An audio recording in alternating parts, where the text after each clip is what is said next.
subscribe to winds or to the blowing of the wind. No, he's ever the same. And this is the God we want to talk about this morning. The gospel passage of today may mislead us. When we look at the Pharisees, I heard somebody telling another person, "You are a Pharisee." And somehow the other person felt offended to be called a Pharisee. Why are you calling me a Pharisee? By the way, it's a very big honor to be called a Pharisee. If you understand who Pharisees were, they have been painted wrongly. They were not so bad. In fact, they were very good people, very upright, excellent. In keeping the law, they were up to the point. In fact, excellent in keeping the law. And even when Jesus is talking about them now, look at this. Jesus told this parable to some who trusted in themselves that they were righteous and despised others. Despised others. They were righteous. It's true, they were righteous. And you know what this Pharisee says? He comes in the church and he starts saying, God, I thank you that I'm not like other men. Okay, I'm just. So he's not unjust. He's very good. He's very just. In fact, he conducts his affairs in a very just way. Adulterers. So he's not adulterous. He's very faithful. And even like these tax collectors. So the tax collectors were very evil people. Because they were thieves, stealing from other people. So he's not a thief. Wonderful. Tick, tick, tick, tick, tick. In human terms, 100%. We give him 100%.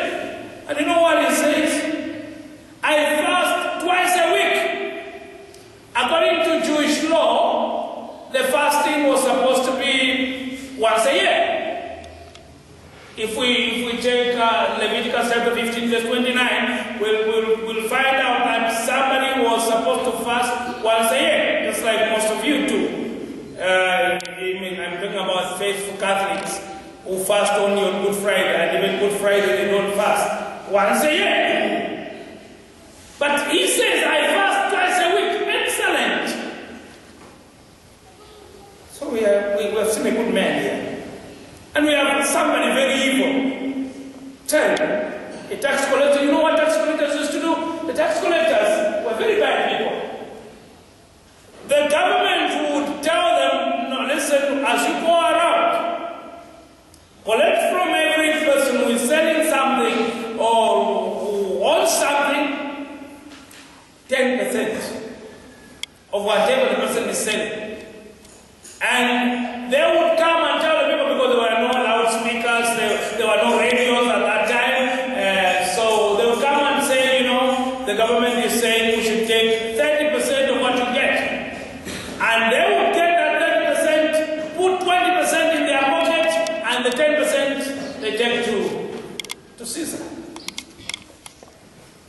So they were thieves to the core. And there was any tax collector was not poor. They were well-to-do people, very rich, because they gained from the poor people. And now look at this. Now we understand the people we're talking about. Then we can change our attitude as we talk about them right now. That the tax collector was a very bad man. And he went away justified before God. A very bad man. And the Pharisee was a very good man. Excellent. Just like most of us here. In fact, all of us here. Very good people. But going away unjustified before God. Because why? Look at this thing. A very good man. The Pharisee stood and prayed thus with himself, not with God. Okay? Look at this. The prayer was with himself. The Pharisee stood and prayed. Stood and prayed. So he was like standing and praying. I'm not like this one. I'm not like the other one. I do this. I do that. He was standing. The other one was kneeling. Couldn't even face God. He was too full of himself. He was so much full of himself that he didn't even think about others, so others were useless. You may be very good,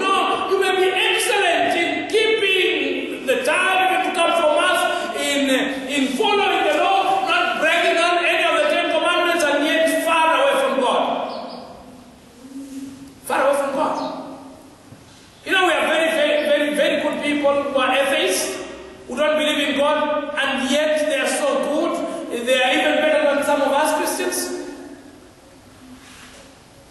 They have not broken any of the civil laws.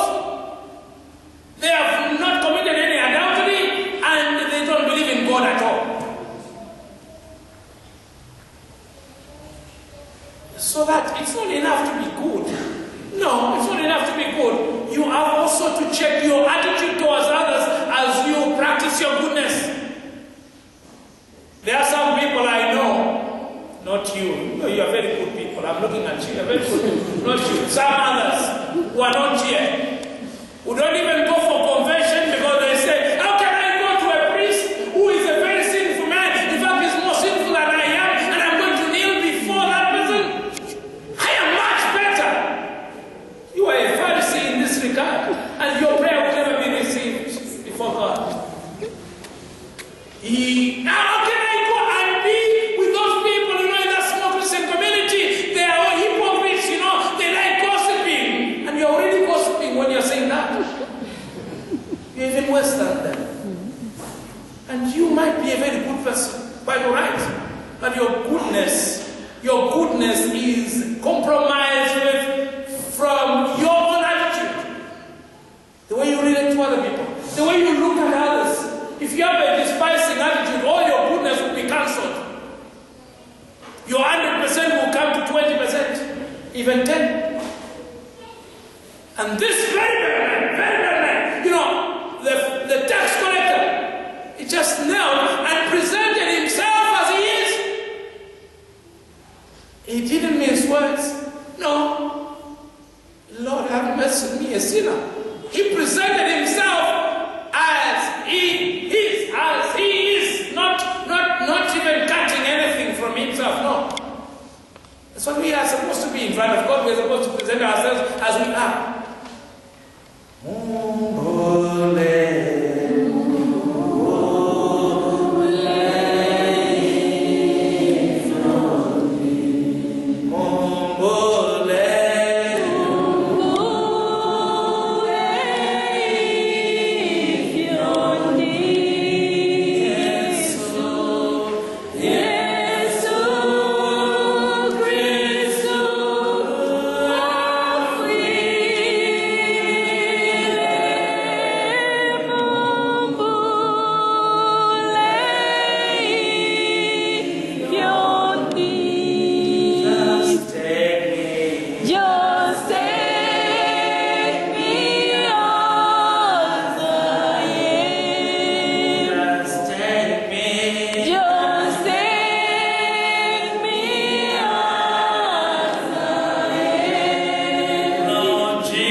The righteous people are not here in church, okay? They are out there. So we are all sinners. That's why we are here. And St. Paul says to the Romans, writing to the Romans in chapter 5, we have all sinned and fallen short of the glory of God. All of us. And that while we were still sinners, Christ died for us. While we were yet sinners, He died for us. Not when we became better, not when we were excellent, that's why when He died for us. No, while we were yet sinners, He died for us. So we are all His customers.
So, please do not be entertained by those who, those who talk about others are not in this church, they are outside. So I'm not talking about you, I'm talking about those who are, who are professional gossips. They are professional gossips that they can't do without talking about other people. All their lives, you go and chat with them, if they are talking about themselves, they won't telling you about the good things that they have achieved in their lives. They will not share about their weaknesses. They will not be tax collectors who share about their weaknesses. No, they will tell you, I am very good, actually, I am even taking care of the orphans that were left by the relatives of my husband. I am this, I am that, I am that. What are you not? Tell us about what you are not. You want to see also your weaknesses that we may be encouraged. I mean, this is the attitude that we have to work on. And when St. Paul talks about fighting a good fight,